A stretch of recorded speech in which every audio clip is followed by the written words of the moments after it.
हूं इशिता तिवारी और आप देख रहे हैं उत्तर प्रदेश बुलेटिन। आज प्रदेश के कई हिस्सों से सामने आई महत्वपूर्ण खबरें। एटा में ग्राम पंचायत सचिवों का धरना तीसरे दिन भी जारी है। फिरोजाबाद के हैवतपुर करखा गांव में पटाखा बनाने के दौरान हुए हादसे में एक व्यक्ति की मौत हो गई। वहीं ललितपुर के कचरौदा कला में सहरिया समाज ने अपने जमीन पर अवैध कब्जे के खिलाफ जिलाधिकारी से न्याय की गुहार लगाई। मुरादाबाद के ठाकुरद्वारा में दबंगई के मामले में एक दुकानदार ने पुलिस में शिकायत दर्ज कराई है। आइए विस्तार से जानते हैं इन खबरों की पूरी जानकारी। बात करेंगे एटा से, जहां ग्राम पंचायत सचिवों का अनिश्चितकालीन धरना तीसरे दिन भी जारी रहा है। 2 सचिवों के निलंबन के विरोध में सचिवों ने विकास भवन के परिसर में प्रदर्शन शुरू किया था। सीडीओ द्वारा निलंबित किए गए सचिवों की बहाली की मांग को लेकर सचिव संघर्ष समिति का आंदोलन लगातार तेज होता जा रहा है। सचिवों का आरोप है कि सीडीओ और अन्य बाबू औचक निरीक्षण के दौरान अनुपस्थित पाए गए और प्रशासन की कार्यप्रणाली पर सवाल उठाए हैं। धरने में शामिल सचिवों ने न केवल निलंबन रद्द करने की मांग की है, बल्कि प्रशासन पर गंभीर आरोप भी लगाए हैं। विकास भवन परिसर में सचिवों का धरना प्रशासन में हड़कंप मचा रहा है और आंदोलन का तीसरा दिन भी शांतिपूर्ण तरीके से जारी है।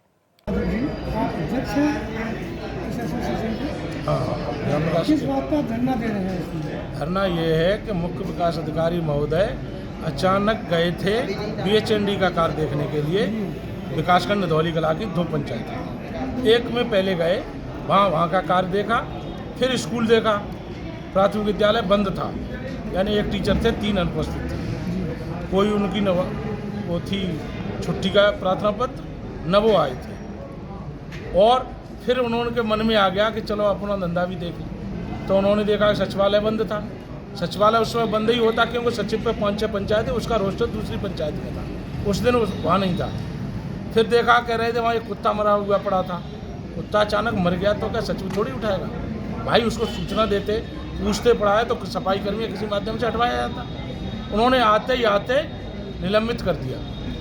तो दूसरी पंचायत में भी गए, भाई यही चीज़ देखी जा करके, वहाँ भी सचिवालय बंद था, वहाँ कुत्ता पुत्ता नहीं मरा था, ये गंदगी थी। इसी आधार पे 1 तारीख को गए शाम को, 2 तारीख को सामूहिक विवाह में रहे, खुद भी हम लोग भी।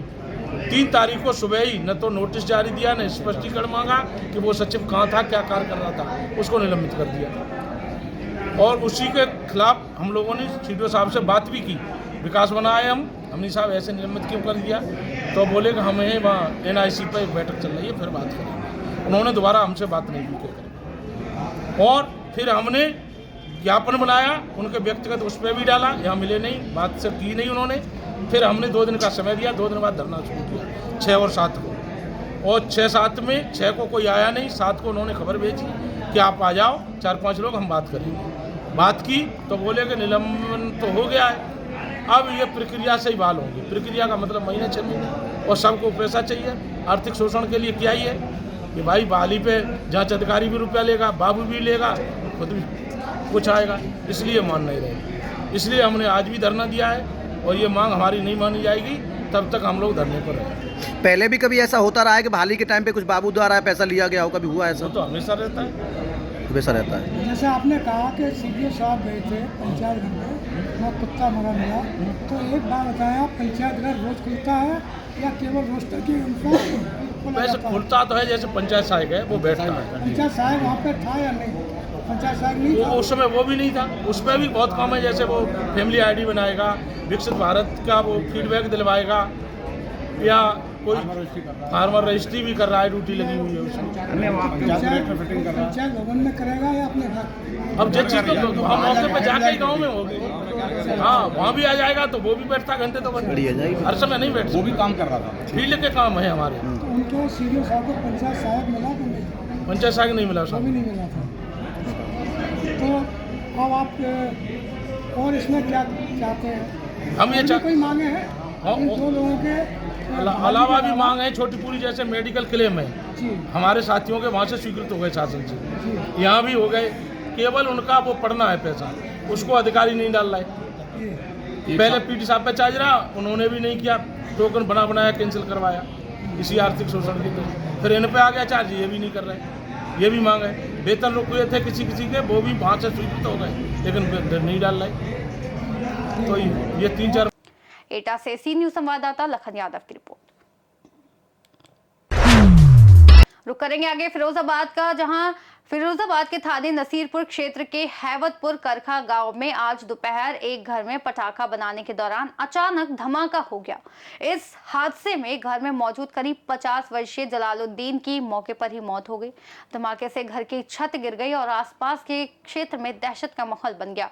ग्रामीणों ने चीख पुकार शुरू कर दी। पुलिस मौके पर पहुंचकर मामले की जांच में जुट गई है। प्रारंभिक जांच में ये सामने आया है कि ये क्षेत्र घनी आबादी वाला है, लेकिन बिना लाइसेंस के आतिशबाजी बनाई जा रही थी।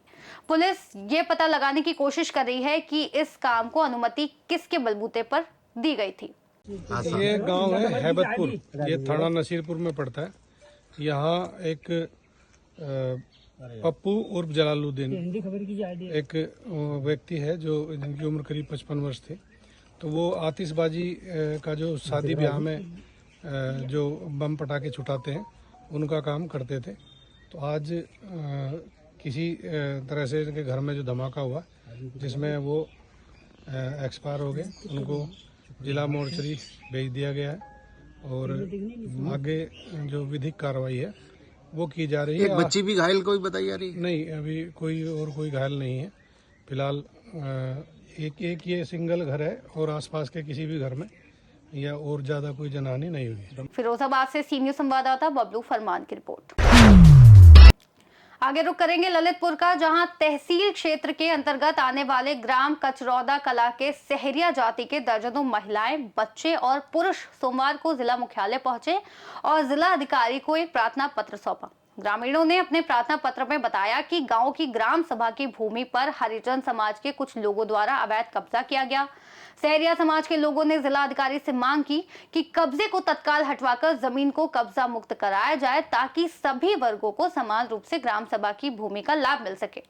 ग्रामीणों का कहना है कि इस संबंध में उन्होंने ग्राम पंचायत और राजस्व विभाग के अधिकारियों से भी कई बार शिकायत की, लेकिन अब तक कोई ठोस कार्रवाई नहीं हुई। आखिरकार मजबूर होकर उन्होंने जिला अधिकारी से न्याय की गुहार लगाई है। जिला अधिकारी ने मामले की जांच कर कार्रवाई का आश्वासन दिया है। हमारा सहरिया है।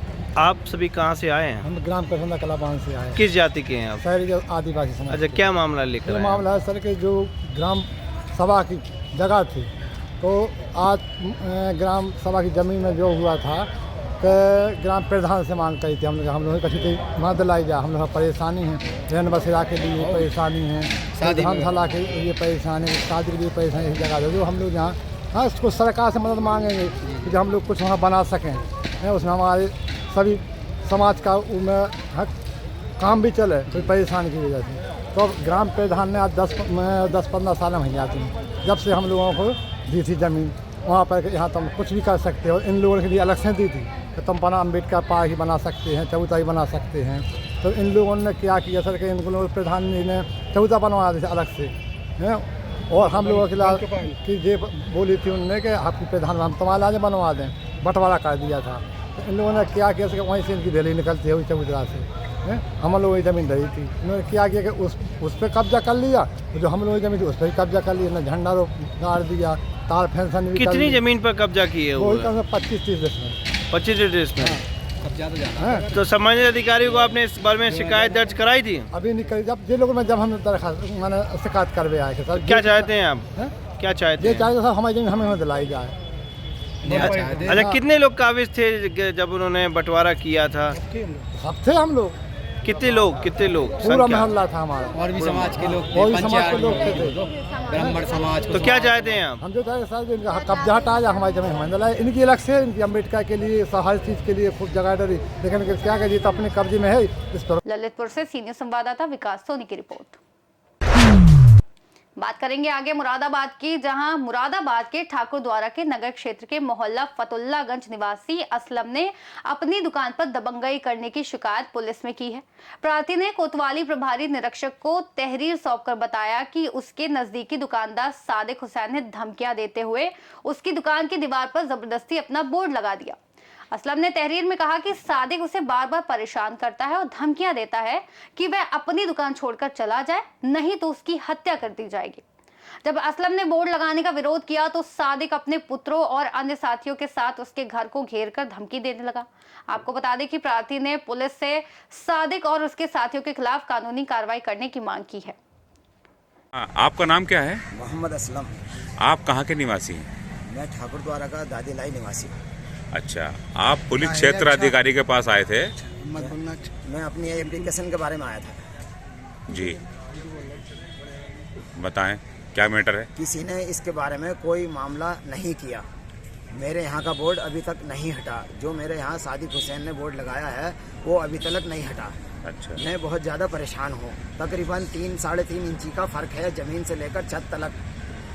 3.5 इंची उसकी छत गलत है, मेरी तरफ को बनी हुई है, तो वो छत तलक का मुझे मामला मिलना चाहिए।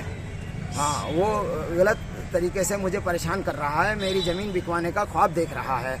मेरे चाचा की ज़मीन वो खरीद चुका है, वो मेरी ज़मीन को बिकवाने का ख्वाब देख रहा है। सादिक हुसैन जिसका नाम है। इसको लेकर के सद्दीक भाई का बेटा है सादिक हुसैन। कहाँ के रहने वाले हैं वो? वो फतेहुल्लाहगंज मोहल्ला ठाकुर द्वारा जिला मुरादाबाद। अच्छा, आपने मेरा घर भी फतेहुल्लाहगंज ठाकुर द्वारा मुरादाबाद फतेहुल्लाहगंज। इसको लेकर के आपने कहाँ शिकायत? मैंने यहाँ नगर पालिका में और तहसील में और सीओ साहब के यहाँ और एसडीएम साहब के यहाँ सब जगह मैंने शिकायत कर चुका हूँ। और उनकी मुख्यमंत्री जी की तरफ से बयान आया है कि तुम्हारी एप्लीकेशन रद्द कर दी गई है। अच्छा, मेरा दिल बेहद परेशान है। मेरी 3-3.5 इंच जगह कैसे अदा होगी, कौन दिलवाएगा, कैसे अदा होगी, अल्लाह जानता है। अब आप क्या चाहते हैं इसमें? मेरी जगह मुझे मिलनी चाहिए। मुरादाबाद से सीनियर संवाददाता देशरतन सिंह की रिपोर्ट। तो ये थी आज की प्रमुख खबरें उत्तर प्रदेश के विभिन्न हिस्सों से। स्थिति लगातार बदल रही है और हमारी टीम इस पर लगातार नजर बनाए हुए है। आप हमारे साथ जुड़े रहिए, हम आपको हर अपडेट समय समय पर देते रहेंगे और अगले बुलेटिन में फिर मिलेंगे। सुरक्षित रहिए और खबरों के लिए हमारे साथ जुड़े रहिए।